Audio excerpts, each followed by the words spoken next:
Pourquoi beaucoup de protestants évangéliques sont réticents envers les pères de l'Église? Depuis la Réforme, le monde protestant, qu'il soit luthérien, calviniste, zwinglien, réformé suisse ou évangélique, a fait un choix fondamental: s'arrêter aux écritures canoniques, c'est-à-dire aux 66 livres inspirés. Il faut le dire sans ambiguïté, c'est une excellente chose. Pourquoi? Parce que l'écriture est inspirée par le Saint-Esprit, parce que les épîtres écrites par les apôtres nous enseignent fidèlement l'évangile de Jésus-Christ, parce qu'elles nous révèlent le Père, le Fils, l'œuvre du salut, la grâce, la foi, la repentance, parce qu'elles nous éclairent sur la saine doctrine et nous avertissent clairement contre les fausses doctrines et les hérésies. Sur ce point, la Réforme a bien eu raison. La Bible est la norme suprême, la parole de Dieu inspirée, suffisante pour connaître le salut et vivre une vie chrétienne authentique. La vraie question, l'unité de l'esprit, existe-t-elle réellement aujourd'hui? Mais une question honnête doit être posée, sans polémique, sans esprit de division, mais avec lucidité. L'Église issue de la Réforme a-t-elle gardé une unité doctrinale réelle? Les versets bibliques sont-ils compris de la même manière par tous? L'unité de l'esprit est-elle visible? Car tous affirment: nous avons la Bible, nous avons reçu le Saint-Esprit, et le Saint-Esprit nous guide. Et pourtant, les doctrines divergent profondément. Un constat difficile mais réel: la fragmentation doctrinale. Il suffit d'observer la réalité. Les divisions dans le monde chrétien, protestant et évangélique sont immenses. Des mouvements apparaissent constamment. Des églises se multiplient. Des instituts bibliques naissent partout. Et chacun enseignant selon sa propre compréhension. Prenons quelques exemples concrets. La Trinité. Certains sont trinitaires, d'autres rejettent la Trinité, d'autres sont modalistes.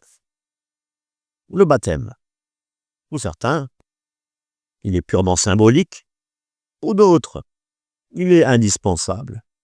Et pour d'autres encore, il est sacramentel et lié à une réalité spirituelle profonde. La Sainte Seine. Pour certains, elle est seulement un mémorial occasionnel. Pour d'autres, elle est célébrée régulièrement. Pour Luther, il y avait une présence réelle du corps et du sang du Christ, la consubstantiation. Et pour d'autres, la scène est presque secondaire. Zwingli. Le salut, la grâce, la sanctification. La foi seule interprétée différemment. Prédestination comprise de manière opposée. Sanctification progressive ou instantanée selon les écoles. Chacun défend sa doctrine. Chacun affirme être guidé par l'esprit. Alors une question s'impose, grave et fondamentale. Où est l'unité de l'esprit? L'esprit de Dieu est-il divisé? Ou bien est-ce l'interprétation humaine qui est fragmentée? Une omission majeure qui est le vide entre les apôtres et la Réforme. Beaucoup de chrétiens aujourd'hui font inconsciemment un raccourci historique des apôtres à la Réforme, comme s'il ne s'était rien passé entre les deux. Comme si, après la mort des derniers apôtres, l'Église avait été abandonnée. Comme si le Saint-Esprit avait cessé d'agir pendant plus de 1000 ans. Une telle idée est extrêmement grave. Car elle reviendrait à dire que Dieu aurait laissé son peuple sans guide. La vérité aurait disparu. Toute l'Église aurait sombré dans l'erreur jusqu'à la Réforme. La réalité historique, c'est que Dieu a gardé son Église. Entre la mort des derniers apôtres et la Réforme, il s'est passé quelque chose de très important, fondamental. Si aujourd'hui, nous avons un Nouveau Testament qui est reconnu, des évangiles clairement identifiés, une foi chrétienne structurée, c'est parce que Dieu a utilisé des hommes appelés les pères apostoliques, les pères apologètes et les docteurs de l'Église. Les pères apostoliques, c'est une continuité immédiate. Les pères apostoliques sont ceux qui ont vécu juste après les apôtres et qui ont été directement formés par eux. Par exemple, Polycarpe, disciple direct de l'apôtre Jean, Clément de Rome, proche de Pierre et de Paul, et Ignace d'Antioche. Ils n'ont pas inventé de doctrine, ils ont transmis ce qu'ils avaient reçu. Et les pères apologètes, un peu plus tard, de défendre la foi contre les hérésies. Très vite, les hérésies se sont infiltrées dans l'Église déjà au IIe siècle. Le gnosticisme, le docétisme, les faux évangiles, des doctrines qui nient l'incarnation réelle de Christ. Déjà, l'apôtre Jean avertissait, beaucoup de faux prophètes sont sortis dans le monde. Et face à cela, Dieu a suscité des apologètes comme Irénée de Lyon, disciple de Polycarpe. Irénée a défendu la foi apostolique exactement comme Paul et Jean l'avaient fait avant lui. Sans ces hommes, nous ne saurions pas, même pas aujourd'hui, quelles étaient les hérésies, ni comment les reconnaître. Alors pourquoi fallait-il des docteurs de l'Église? Il fallait des hommes capables de trancher doctrinalement, de discerner le vrai du faux, garder la foi apostolique intacte. C'est ce rôle que les pères ont assumé. Ils n'étaient pas les inventeurs de religion, mais des gardiens. Alors les malentendus protestants sur les pères de l'Église, beaucoup de protestants et d'évangéliques, réformes, ont une image faussée des pères de l'Église. On les imagine comme des religieux austères, obsédés par les œuvres, priant Marie, inventant le purgatoire, récitant le rosaire, imposant le célibat. Mais tout cela est faux. La réalité, c'est que la majorité des pères étaient mariés. Augustin a même eu un enfant. Ils n'ont jamais enseigné l'Assomption de Marie, le rosaire, le purgatoire tel qu'il est défini aujourd'hui, ou le célibat obligatoire. C'est une décision qui a été prise bien plus tard. Les pères étaient la continuité directe de l'œuvre apostolique. Il y a encore une question de la philosophie. C'est encore un autre malentendu. Un autre reproche fréquent. Ils étaient trop philosophiques. Mais il faut comprendre le contexte. Les hérésies étaient philosophiques. Le langage du monde était philosophique.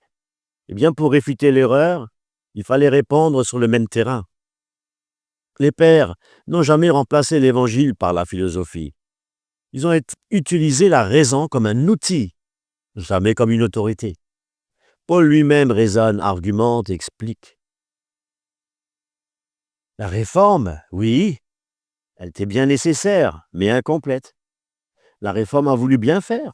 Il y avait de vrais abus, les indulgences, les pratiques tardives, les dérives institutionnelles, mais ces abus n'existaient pas à l'époque des pères de l'Église. En jetant en bloc tout l'héritage patristique, beaucoup ont jeté le bon avec le mauvais, la continuité avec les abus.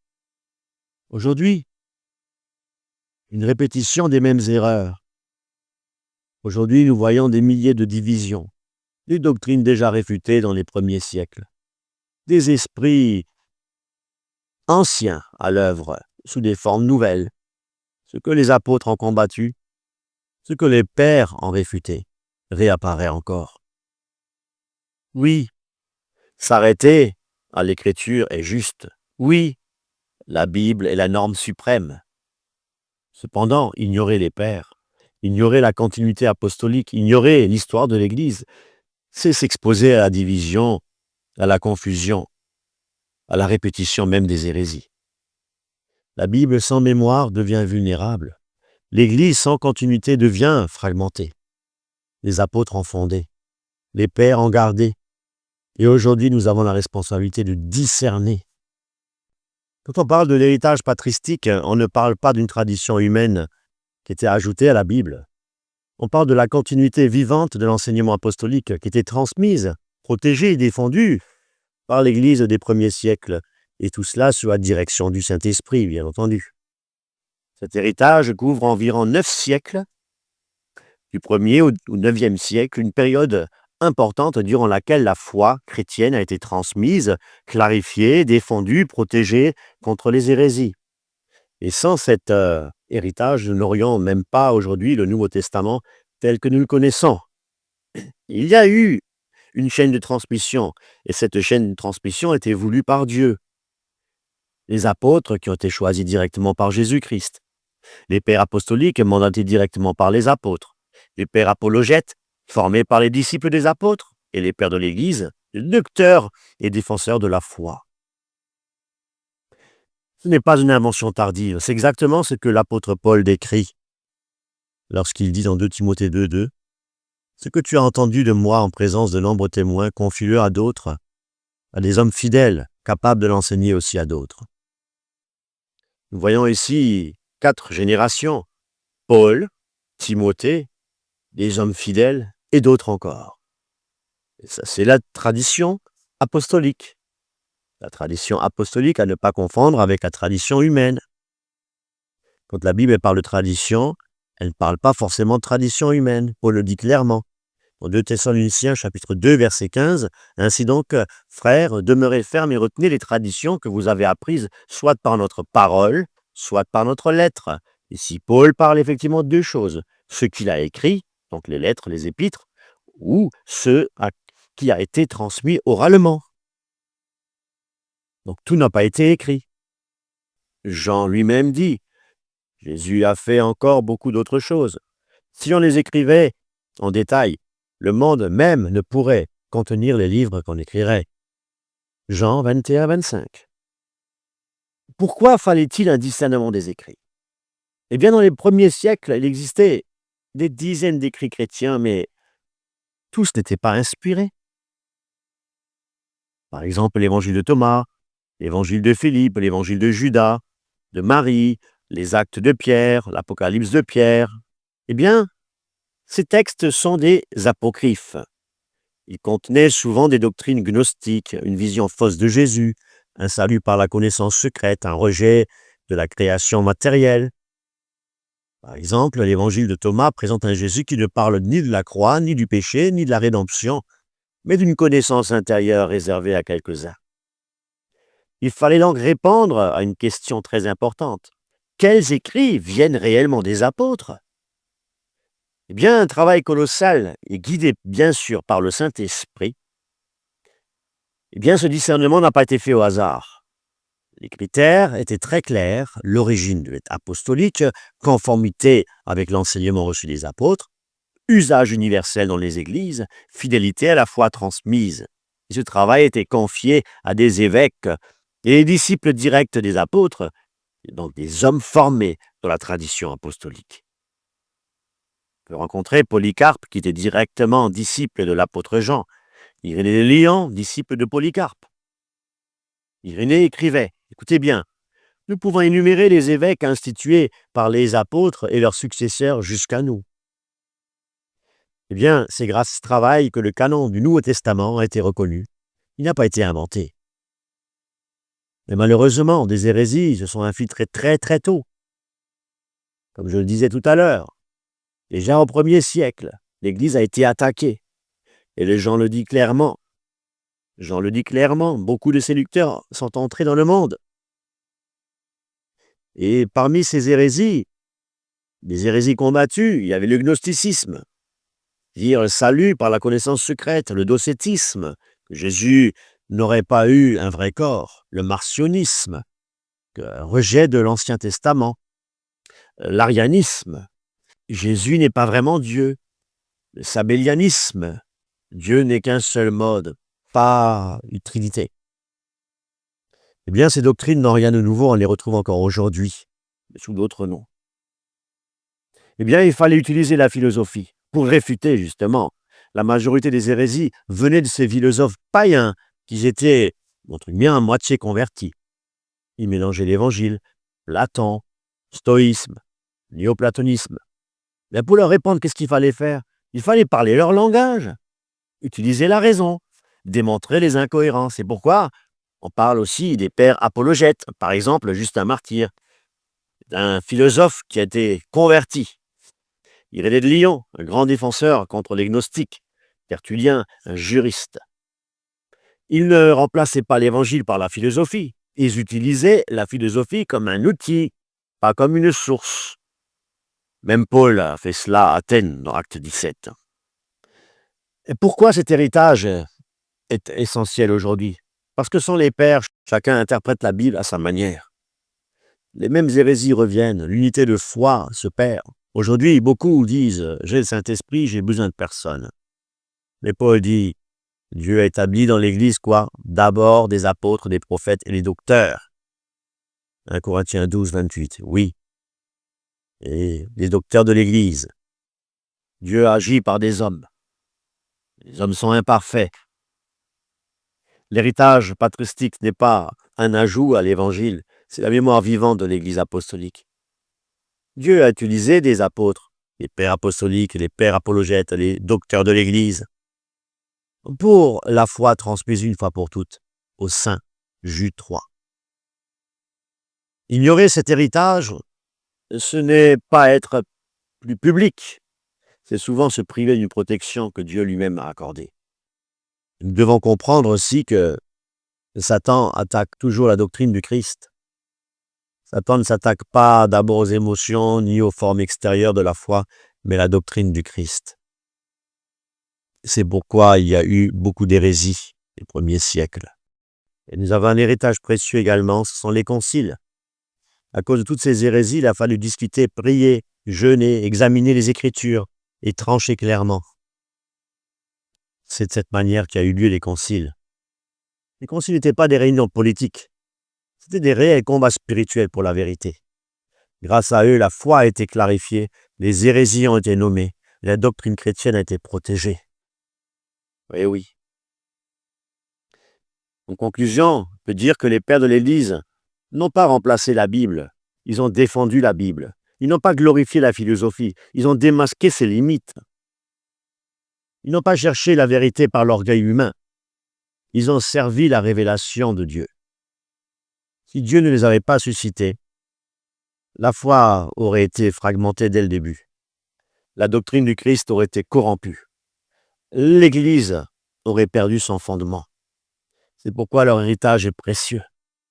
Non pas comme une autorité égale à l'Écriture, mais comme un témoignage fidèle de la foi apostolique. Soyez bénis.